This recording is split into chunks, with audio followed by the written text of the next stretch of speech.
Sixers Game 5. Sixers look like they have this one in the bag. They led by 26. People are on Twitter making fun of the Hawks. Uh-oh. Trae Young and the Hawks rallied. Used a late 15-0 run to come back and steal Game 5. Take a 3-2 lead in the series. Trae finished with 39.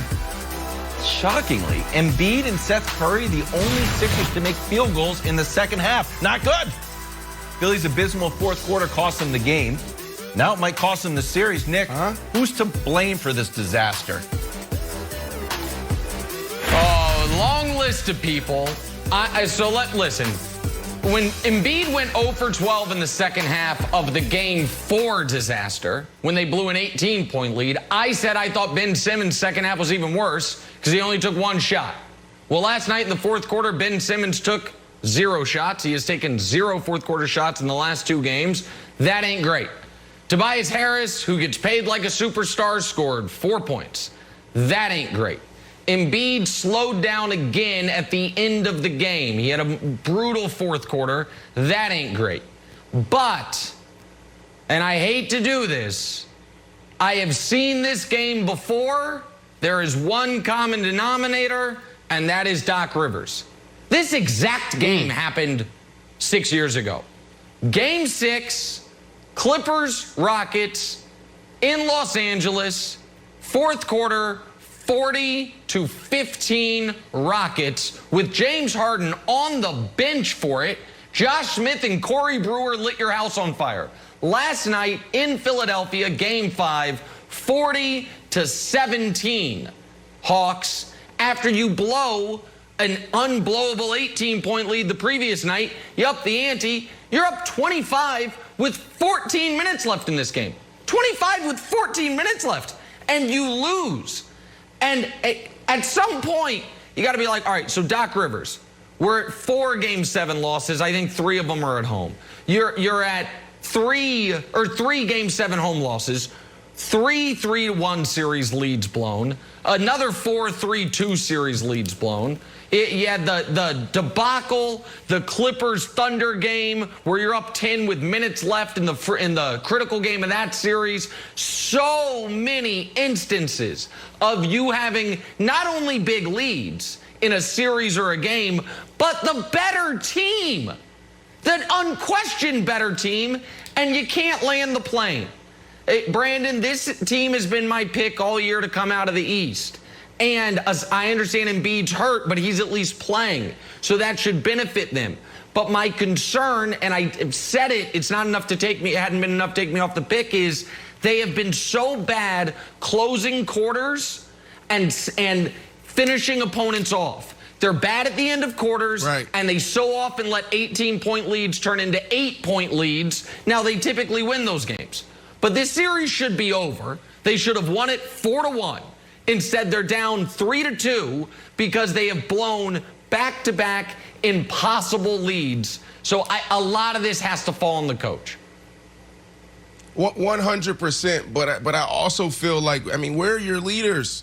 I mean, some of that bad body language that I talked about back in the bubble, you know, last year with Embiid, it popped up last night. He's been phenomenal all year. Not only, you know, taking his game to a whole nother level, Shaquille O'Neal, little Olajuwon, KD, but off the court, his leadership. You saw him a couple of games ago with Green, get up there, guard him. And now all of a sudden you revert back to this when your team absolutely needs you? Come on, so how much of this should actually go on the players, Nick? Look, I'm actually in a good mood right now. Let me show a little love. Trae Young, sensational. We're in Noonan, Georgia right now. That's why you see my set a little differently. I got my producer, my camera guy, Mike, here with me set up. You know, so look, we're here in Noonan, Georgia, and we land, we get here, and then my son's like, Dad, this is, like, Atlanta's not too far, like, right around the corner. I'm like, yeah, so he's like, Trae Young lives here. Like, he is a household name. This dude is an absolute sniper. That's great. Like, come on, look what he has done. And when you got a young buck like this, a guy who has nothing to lose, he's a little bit like cocky. I feel, yeah, he's confident, but he's borderline cocky. He is dangerous. And that's why you see him, you know, a series after series doing what he's doing and doing it in the fashion that he's doing it in. But if you're going to force me to blame somebody, then I got to go with Tobias Harris. You know, we know what Ben Simmons is on the offensive end.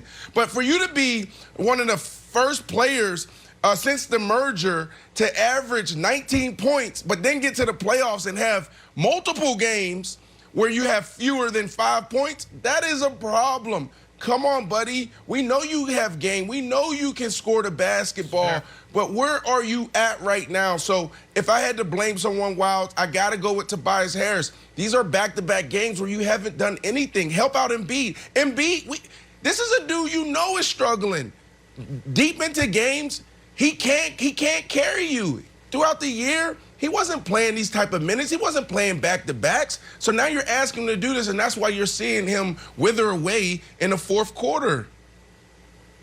I think that's fair. And I'm going to tell a little story here. It's a fictitious story, but I'm going to tell an imaginative story, and it'll make sense about who I'm blaming for this. Nick, if you and I ever got into a physical confrontation, it's a scenario I don't think will ever happen, but one that I am prepared for. Be aware.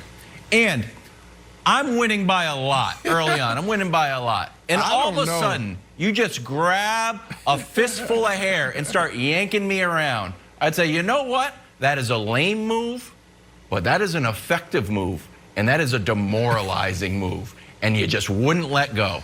That's the hack-a-Ben strategy. It is certainly a lame strategy no one likes, but it is super effective. The guy's shooting 33%. He missed 10 threes.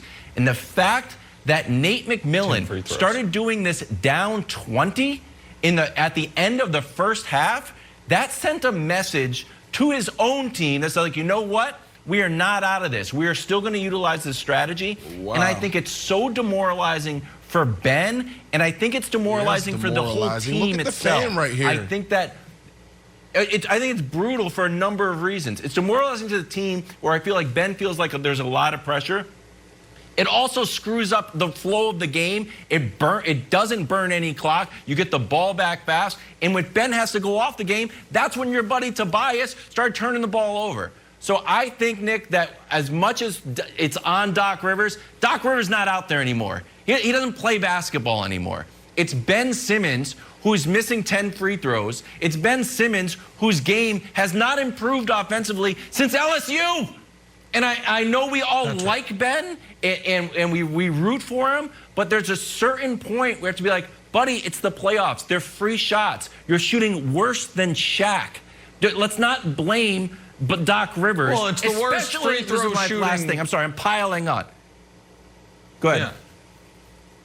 No. Give me your last thing. I'm excited. Flourish. My final thing is this. It's one thing if, like, you know what? I did poorly. I should have attacked more. But he said that last game.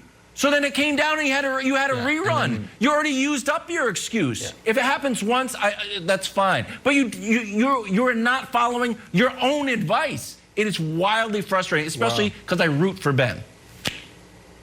And listen, so I think all of these things can be true, right? It can be true that Doc Rivers has a history, unlike any other coach, of these types of, are you kidding me, losses. It can also be true that Ben Simmons, right now this postseason, it's the second worst free throw shooting postseason for any player in NBA history. The only thing worse is Andre Drummond, who at the time when he had his brutal four-game postseason a few years ago was at that moment the worst free throw shooter in NBA history.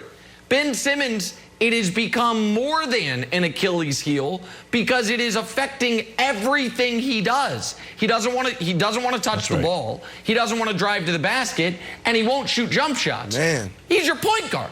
So, like, that's a big, big problem. And so it doesn't take away how good he is defensively. And you're right, Wilds, that the lack of improvement is what kills you with him. And I always thought, because Brandon, even well before you and Wilds were on the show, we used to argue about Ben Simmons a lot, and I would defend him. I'd be like, listen, He's a 90-10 guy. Yeah. 90% of the stuff he does is really good. 10% of the stuff he does is terrible, and we focus 90% of our attention on the 10%. But it's becoming like a 60-40 guy. 6'10". How He's tall? 6'10". He's 6'10". And he, 6'10". yeah, and he